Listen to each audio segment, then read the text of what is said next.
ઇન્દ્રનીલભાઈ, તમારી વાત હું સમજી શકું છું, પણ હવે એ ફેસલો મારા હાથમાં નહીં, કામાલીના હાથમાં છે. માંડ માંડ એ પરિસ્થિતિમાંથી બહાર આવી છે, અને હવે હું નથી ઈચ્છતી કે એને જરા પણ વધારે તકલીફ પડે. હવે તકલીફની વાત જ ક્યાં છે? હવે તો બસ ખુશી જ ખુશી છે.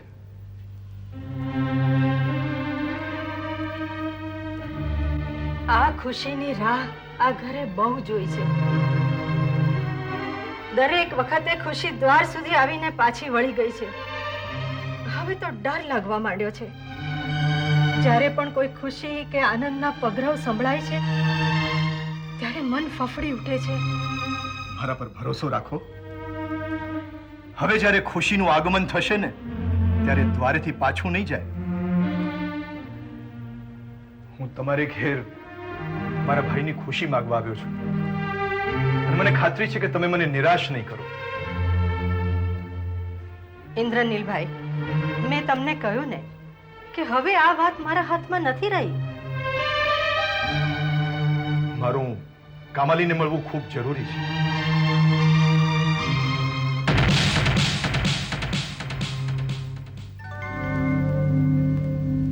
બોલો, શું વાત છે? તમે સારું થયું તમે મળી ગયા. તમને મળવા માટે હું ખાસ આવ્યો છું. મારું તમને શું કામ પડ્યું? તમારું જ કામ પડ્યું છે. પણ મારે માટે નહીં, નચિકેતને માટે. હું તમારી પાસે નચિકેતની એ વસ્તુઓ લેવા આવ્યો છું જેની નચિકેતને ખાસ જરૂર છે. મારી પાસે હવે નચિકેતનું કંઈ જ નથી. એની યાદો પણ નહીં છે. નચિકેતની જીવનભરની ખુશીઓ તમારી પાસે છે.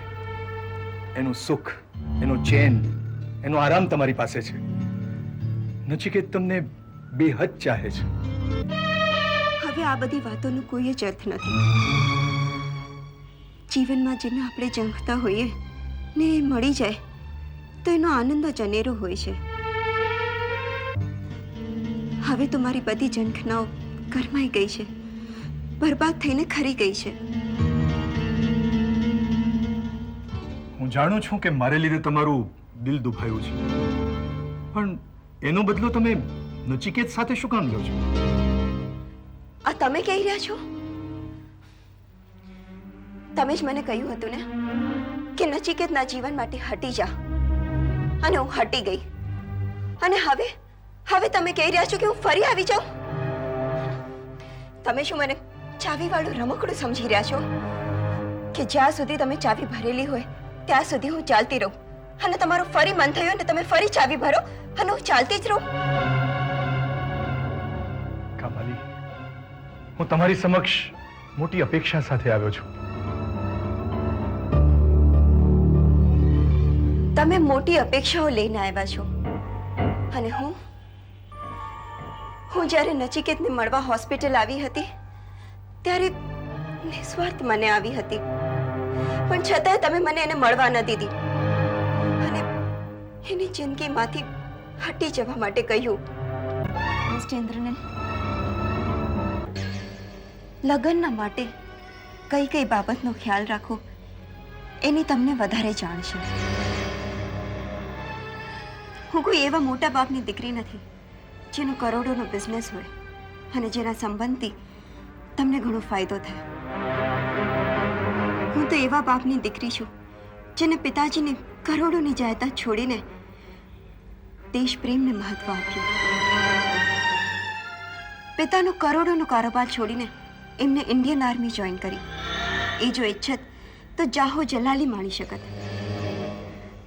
આજે છત નીચે આપણે અત્યારે ઊભા છીએ એ મારા પિતાજીની નહીં પણ દાદાજીની દેન છે.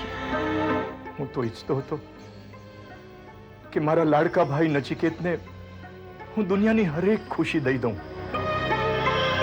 પણ આજે મને સમજાયું કે તમને નચિકેતથી દૂર કરવાથી નચિકેતની દુનિયાની દરેક ખુશીઓ મેં ઝૂંટવી લીધી છે.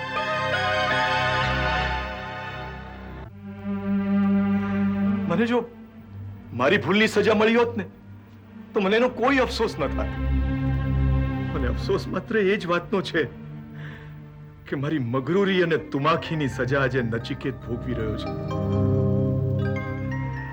મારું મન રાખવા માટે હંમેશા એ પોતાનું મન મારતો રહ્યો અને હું એને સમજી ન શક્યો.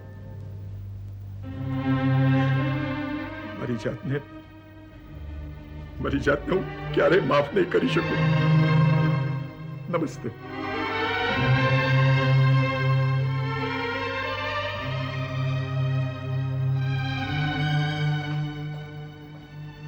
બેટા આ તો શું કર્યું?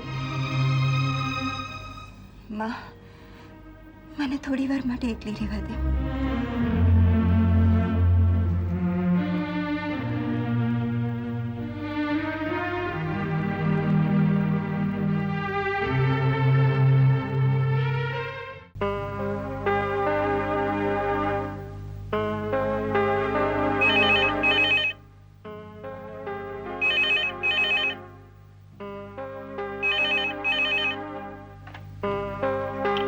હેલો.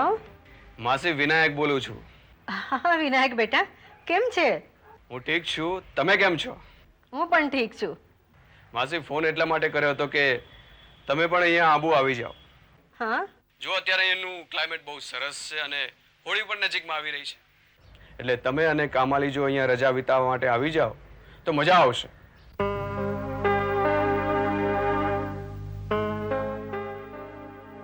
બેટા, મારે કામાલીને પૂછવું પડશે. જો કામાલીને મનાવવાનું કામ તમારું છે અને મને ખાતરી છે તમે મનાવશો. તમને અને કામાલીને મળવાની ખૂબ ઈચ્છા છે મારી. તમે પ્રયત્ન તો કરો. તમે અહીંયા આવશો તો ખૂબ મજા આવશે, બહુ સારું રહેશે આપણા માટે. વિનાયક બેટા, હું જાણું છું તારા મનમાં શું છે અને હું મારા તરફથી પૂરેપૂરો પ્રયત્ન કરીશ કે કામાલી આવવા માટે તૈયાર થઈ જાય. ઓકે માસી, હું તમારી રાહ જોઈશ. ભલે, આવજે હા બેટા.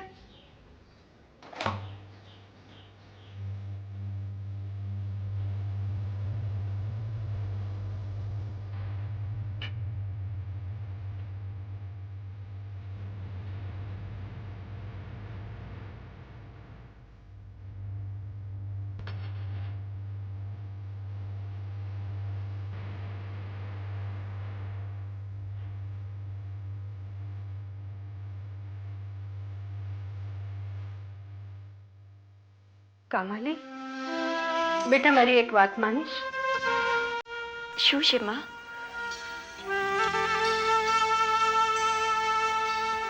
બેટા, આજકાલ મને કંઈ સારું નથી લાગતું. મન ઉદાસ ઉદાસ રહે છે. કંઈક વિચિત્ર અણગમો ઉપજાવે એવા વિચારો આવ્યા કરે છે. તું આવું વિચારે જ શા માટે માં? એમ કઈ વિચારો આવવાના બંધ થોડા થાય બેટા, પણ તું ઈચ્છે તો. તો શું માં? તું કે એ હું કરવા તૈયાર છું.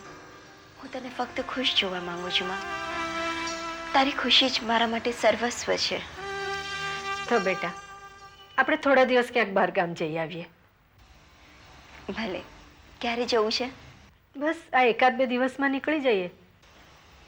ઠીક છે, એકાદ બે દિવસમાં હું મારા બધા કામ પતાવી દઉં અને તું એ વિચારી લે કે ક્યાં જવું છે. મને લાગે છે કે આબુ ઠીક રહેશે નહીં?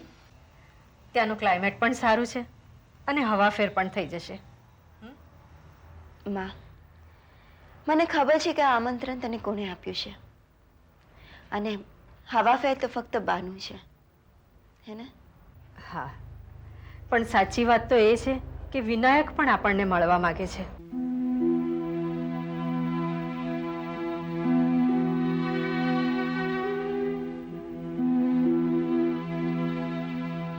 માં, મારી માટે વિનાયક કરતા તું શું ઈચ્છે છે વધારે મહત્વનું છે.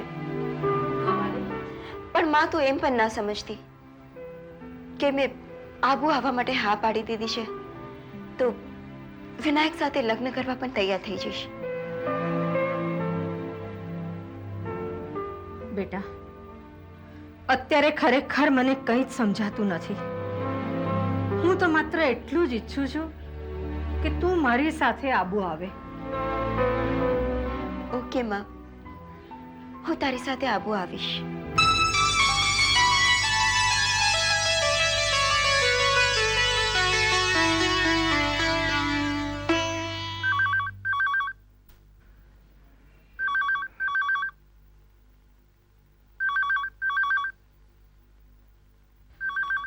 ફોનની રિંગ વાગે છે. ઇન્દ્રની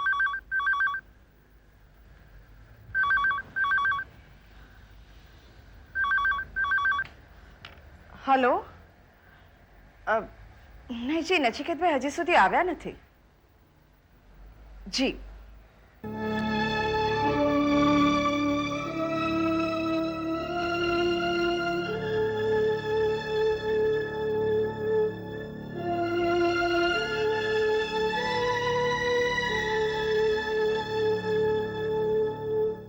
ઇન્દ્રની, કેમ આમ ચૂપચાપ છો? શું થયું છે? કંઈક તો બોલો, શું થયું છે? કોને?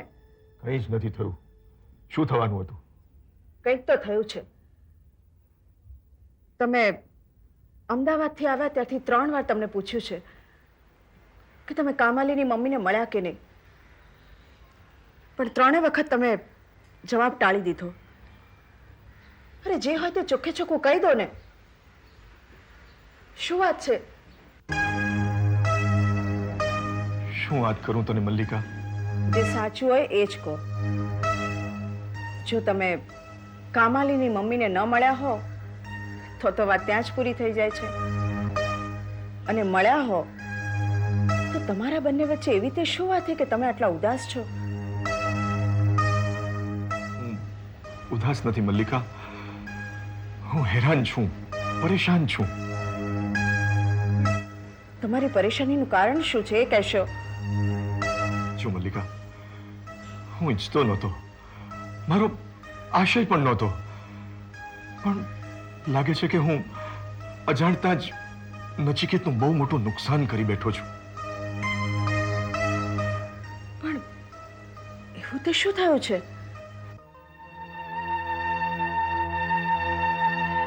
મલ્લિકા, મેં ક્યારે એવું વિચાર્યું નહોતું કે મારા હાથે આવું કામ થઈ જશે. તે દિવસે કોણ જાણે કયા ખુન્નસમાં આવીને મેં કામાલીની માં સાથે 2 કુટુંબની સરખામણીની વાતો કરી, અને આ વાત એમના મન ઉપર ખૂબ ઊંડી અસર કરી ગઈ છે.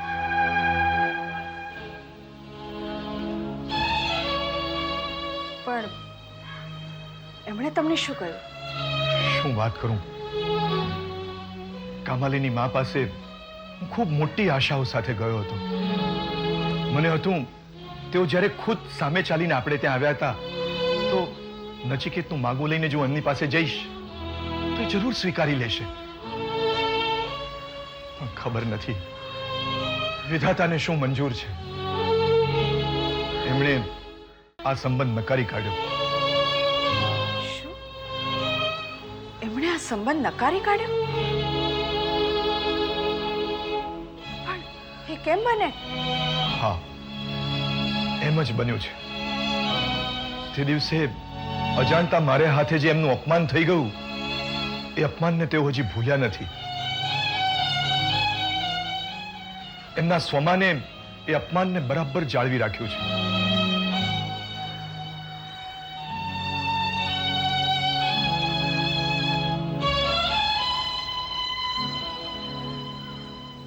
ઇન્દ્રનીલા, સારું નથી થયું.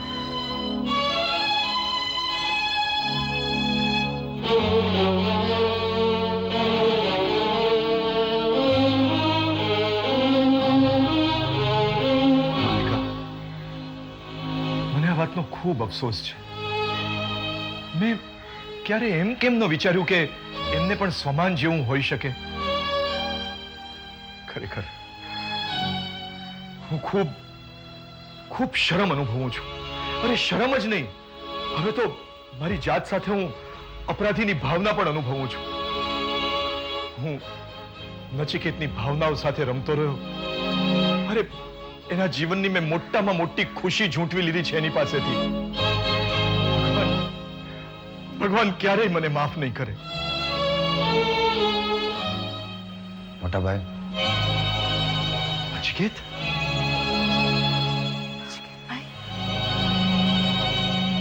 મોટા ભાઈ, જે કંઈ પણ બની ગયું છે બધું ભૂલી જાઓ. એમ સમજો કે વિધાતાની એ જ ઈચ્છા છે. તમે ક્યારે આવ્યા? હું તો ક્યારનો અહીંયા જ ઊભો હતો. મેં તમારી વાતો સાંભળી છે. જો નચિકેત, હું કરું. પ્લીઝ મોટા ભાઈ, તમે અફસોસ ન કરો પ્લીઝ. અફસોસ કરવાથી કાંઈ જ નથી વળવાનું મોટા ભાઈ. જે કંઈ પણ થયું છે, જે કંઈ પણ થઈ રહ્યું છે, એ બધું સંજોગોને કારણે. તો મને લાગે છે કે હવે આપણે સંજોગોને આધીન થઈ જવું જોઈએ. કામાલી જો મારા નસીબમાં હશે તો કોઈ એને ક્યારેય મારી પાસેથી છૂટવી નહીં શકે. અને જો એ મારા નસીબમાં નહીં હોય તો તમે તમારી જાતને શા માટે દોષિત ગણો છો? મોટા ભાઈ, મને એમ લાગે છે કે આપણે થોડા વખત માટે આખી વાત ભૂલી જવી જોઈએ, કારણ કે આપણી પાસે બીજો કોઈ રસ્તો નથી. અને જો કોઈ ઉકેલ હશે તો આપોઆપ મળી આવશે.